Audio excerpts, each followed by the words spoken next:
Imagine this. The Roman Empire, the greatest power the world had ever known, is collapsing.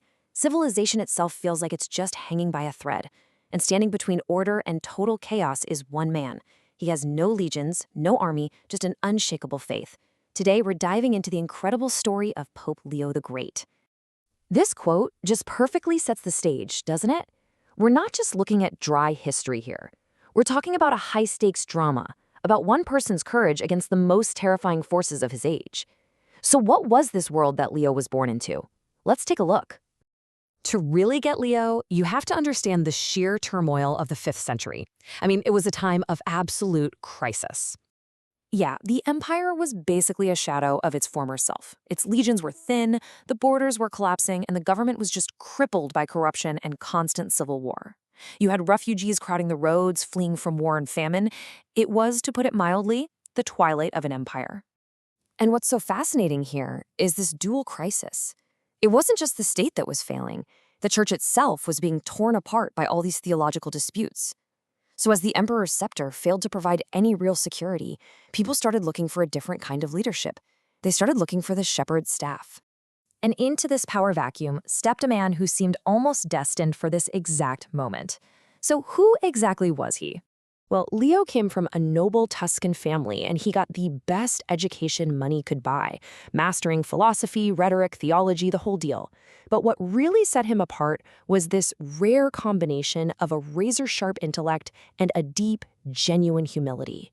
He became this super trusted deacon in Rome, and his wisdom was so respected that in 440, while he was actually away on a diplomatic mission, he was unanimously elected pope. And this quote, he just perfectly captures his entire philosophy of leadership.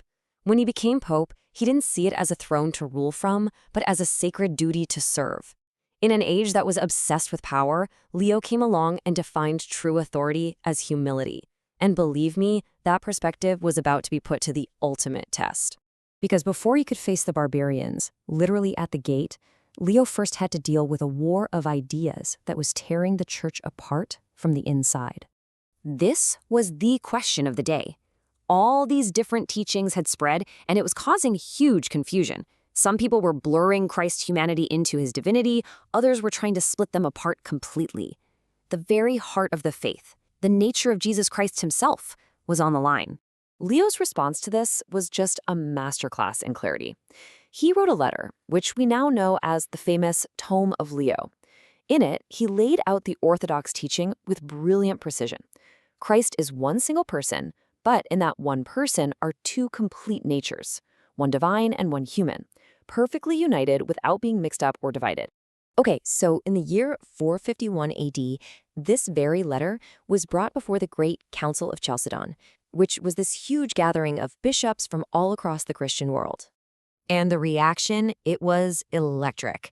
After the tome was read aloud, the bishops literally rose to their feet and declared with one voice, "Peter has spoken through Leo." Wow.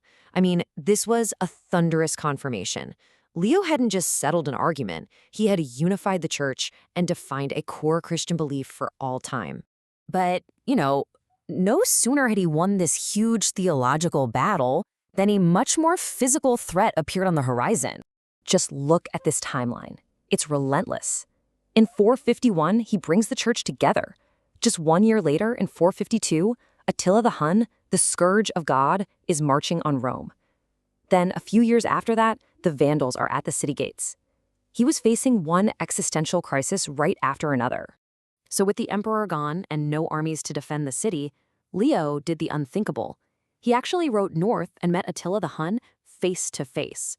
Now, legend says that as Leo spoke, Attila saw a vision of Saints Peter and Paul standing right behind the Pope, with swords drawn.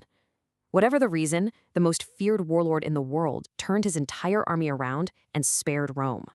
And then he did it again. Just 3 years later, when the Vandals showed up, Leo met their king, Gaiseric. Now this time, he couldn't stop the city from being looted, but he did get a promise that the people would not be massacred and the main churches wouldn't be burned. Twice, this unarmed pope stood between his people and total destruction. So what's the lasting impact of this absolutely remarkable figure? Let's break it down. His achievements are just staggering when you think about it. He unified church doctrine. He massively strengthened the moral authority of his office. He personally saved his city twice. And he left behind this treasure trove of writings. So it's really no surprise that he was eventually named a Doctor of the Church, earning the title we know him by today, Leo the Great. This quote, this one really gets to the heart of his message. It's from one of his famous Christmas sermons. And it wasn't just for the people back then. He was reminding everyone that in an age of fear and collapse, your worth isn't defined by a failing empire. It's defined by a faith that gives you an unshakable dignity. And that brings us to our final thought. Leo lived in a time that, in some ways, feels a little like our own, where trusted institutions were crumbling. His story really forces us to ask, when the old structures fail, what's the true source of authority and leadership? What's the real power of a single, clear, courageous voice in a world that feels like it's drowning in chaos?